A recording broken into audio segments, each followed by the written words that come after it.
geotag কৰা সকলোৰ বাবে আহিছে সুখবৰ PMAY আইডিৰ সৈতে জিঅ'টেকিং কৰা তালিকাত আপুনি আপোনাৰ পৰিয়ালৰ সকলো সদস্যৰ নাম কেনেকৈ চাব পাৰিব আজিৰ ভিডিঅ'টোত মই আপোনাক সম্পূৰ্ণ প্ৰচেছখিনি দেখুৱাম আপুনি অলপ স্কিপ নকৰাকৈ ভিডিঅ'টো সম্পূৰ্ণ চাব তেন্তে ব্লগ আছে মোৰ ভিডিঅ'টো আৰম্ভ কৰোঁ প্ৰথম ভিডিঅ'ৰ ডেছক্ৰিপশ্যনত দিয়া লিংকত ক্লিক কৰি আপুনি ডাইৰেক্ট পেজলৈ আহিব অহাৰ পাছত আপোনাৰ সন্মুখত এনেকুৱাকৈ ইণ্টাৰফেচ আহিব তাৰপিছত আপুনি স্ক্ৰল ডাউন কৰি তলপিনে আহিব আপুনি ভিডিঅ'ৰ ডেছক্ৰিপশ্যনত দিয়া লিংকত ক্লিক কৰি আহিব তাত আপুনি এক্সাক্ট লিংক পাই যাব পাছত আপোনাৰ সন্মুখত এনেকুৱাকৈ ইণ্টাৰফেচ আহিব ইয়াত আপুনি অল ষ্টেটত ক্লিক কৰি আপুনি ইয়াৰ পৰা আসাম সিলেক্ট কৰি ল'ব তাৰপিছত আপুনি ৱেট কৰিব পাছত তলত আহি আপুনি সিলেক্টত ক্লিক কৰি এতিয়া আপুনি আপোনাৰ ডিষ্ট্ৰিক্টখনৰ নাম ইয়াৰ পৰা উলিয়াই সেইখন সিলেক্ট কৰিব পাছত আকৌ তলত আহিব ইয়াত সিলেক্টত ক্লিক কৰি এতিয়া আপুনি আপোনাৰ ব্লকখনৰ নাম ইয়াৰ পৰা উলিয়াই সেইখন সিলেক্ট কৰি ল'ব তাৰপিছত আকৌ তলত আহিব ইয়াত আপুনি সিলেক্টত ক্লিক কৰিব এতিয়া আপুনি আপোনাৰ পঞ্চায়তখনৰ নাম ইয়াত পাই যাব সেইখন আপুনি সিলেক্ট কৰিব পাছত আকৌ তলত আহিব তলত অহাৰ পাছত আপুনি ডাইৰেক্টলি ইয়াত আপুনি চাব পাৰিব এখন তালিকা আহি গৈছে যদি এখন তালিকাত আপোনাৰ নাম থাকে তেন্তে আপুনি এখন চৰকাৰী গড় লাভ কৰিব পাৰিব বৰ্তমান এই তালিকাখনৰ কাম চলি আছে আৰু এই তালিকাখনত নাম থকা 25জন ব্যক্তি এখন গড় লাভ কৰিব পাৰিব কাৰণ এখন তালিকা ড্ৰপ তালিকা হয় আৰু এখন তালিকাত নাম যদি আপোনাৰ আছে তেন্তে আপুনি গড়খন লাভ কৰিব পাৰিব কাৰণ ইয়াত আপুনি চাব পাৰিব কাৰণ ইয়াত ৰেজিষ্ট্ৰেচন নাম্বাৰ বেলেগ বেলেগ দি আছে আপুনি নিশ্চয় দেখিবলৈ পাইছে অছ প্লাছ আৰু প্ৰধানমন্ত্ৰী আৱাস যোজনা নতুনকৈ যিসকলে জিঅ'টেকিং কৰিছিল সেইসকলৰ দুটা প্ৰচেছৰ কাম চলি আছে এখন হল ড্ৰপ তালিকা এইখন তালিকাত নাম থকা 25জন ব্যক্তি এখন চৰকাৰী গড় লাভ কৰিব পাৰিব যদি এখন তালিকাত আপোনাৰ নাম থাকে এইখন তালিকাত আপুনি আপোনাৰ নাম সহজতে চোৱাৰ বাবে আপুনি এখন ডাউনলোড কৰি ল'ব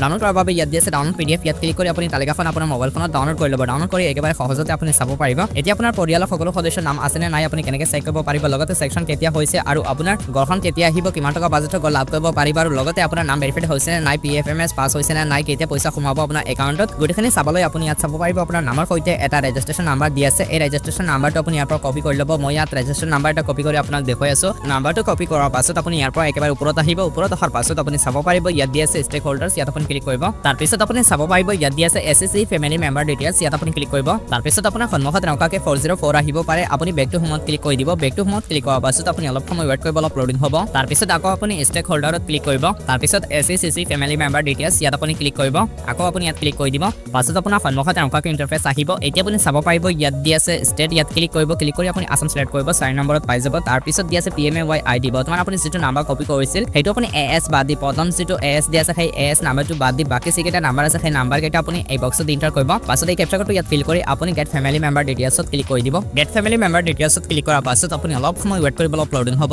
তাৰপিছত আপোনাৰ সন্মুখত এনেকুৱাকৈ ইণ্টাৰফেচ আহিব ইয়াত আপুনি চাব পাৰিব এই আইডিত কেইজন মানুহৰ নাম আছে পৰিয়ালৰ সকলো সদস্যৰ নাম আহি গৈছে আপুনি চাব পাৰিব এজন দুজন তিনিজন চাৰিজন পাঁচজন ছয়জন সাতজন মানুহ আছে এটা আইডিত 7জন মানুহ আছে ইয়াত আপুনি নিশ্চয় দেখিবলৈ পাইছে পৰিয়ালৰ সকলো সদস্যৰ নাম আহি গৈছে এখন পৰিয়ালত 7জন মানুহে জিঅ'টেকিং কৰিছিল নতুনকৈ এখন পৰিয়ালত 6জন মানুহে জিঅ'টেকিং কৰিছিল সেইকাৰণে ইয়াত সকলো নাম আহি গৈছে আপোনাৰ নাম আহিছে নে নাই নিশ্চয় কমেণ্টত জনাব কাৰণ বৰ্তমান তালিকাখন পঞ্চায়তত আছে এখন পৰিয়ালত 6জন মানুহে জিঅ'টেকিং কৰিছিল সেইকাৰণে ইয়াত সকলো নাম আহিছে এইটো হ'ল ড্ৰাফ্ট তালিকা আৰু ড্ৰাফ্ট তালিকাৰ পৰা ইয়াত মই আপোনাৰ নামখিনি দেখুৱাইছো কাৰণ ইয়াত বহুতো নাম বৰ্তমান কৰ্তন কৰা হ'ব এখন পৰিয়ালক মাত্ৰ এজনৰ নামত গঢ় দিয়া হয় সেইকাৰণে ইয়াত সকলো নামখিনি কৰ্তন কৰি মাত্ৰ এজন পৰিয়ালৰ এজন সদস্যৰ নামত গঢ় দিয়া হ'ব পৰিয়ালৰ যিজন হেড হয় সেইজনৰ নামত এখন গঢ় দিয়া হ'ব বাকীখিনি নাম কৰ্তন কৰা হ'ব অকল জিঅ'টেকিং কৰিলে নহ'ব পৰিয়ালৰ মাত্ৰ এজন ব্যক্তি এখন গড় লাভ কৰিব পাৰে এতিয়া আশা কৰিছো আপোনালোকে নিশ্চয় বুজি পাইছে এনেকৈ আপোনালোকে আপোনাৰ পৰিয়ালৰ সকলো সদস্যৰ সৈতে জিঅ'টেকিং গড় তালিকাত আপোনাৰ নাম চাব পাৰিব লগতে আপোনাৰ PMAY আইডিৰ সৈতে আপুনি আপোনাৰ পৰিয়ালৰ সকলো সদস্যৰ নাম চাব পাৰিব যদি কিবা অসুবিধা হয় কিবা প্ৰশ্ন থাকে তেন্তে আপুনি নিশ্চয় কমেণ্টত জনাব যদি আপুনি তালিকাখনত আপোনাৰ নাম চাব নোৱাৰে বা যদি আপোনাৰ নামটো সেকশন হৈছে তেন্তে আপুনি নিশ্চয় কমেণ্টত জনাব কাৰণ যোৱা ভিডিঅ'ত বহুতে কমেণ্ট কৰিছিল যে মোৰ নাম জিঅ'টেকিং গড় তালিকাত আহিছে আৰু সেকশন হৈছে কেতিয়া আমি টকাখিনি লাভ কৰিব পাৰিম সেই বিষয়ে যদি আপোনালোকে অধিক জানিব লাগে তেন্তে কমেণ্টত জনাব আৰু লগতে যদি সেই তালিকাখনত আপুনি আপোনাৰ নাম চাব পৰা নাই সেইটো আপুনি কমেণ্টত জনাব যাতে মই আপোনাৰ ওচৰত সঠিক ইনফৰমেশ্যনখিনি লৈ আহিব পাৰোঁ সো বন্ধুবান্ধৱসকল আজিৰ এইটো ভিডিঅ'ত এইখিনি আছিল ভিডিঅ'টো শেষলৈকে চোৱাৰ বাবে ধন্যবাদ চেনেলটো ছাবস্ক্ৰাইব কৰিবলৈ নাপাহৰিব ভিডিঅ'টো বন্ধু বান্ধৱীৰ লগত শ্বেয়াৰ কৰিব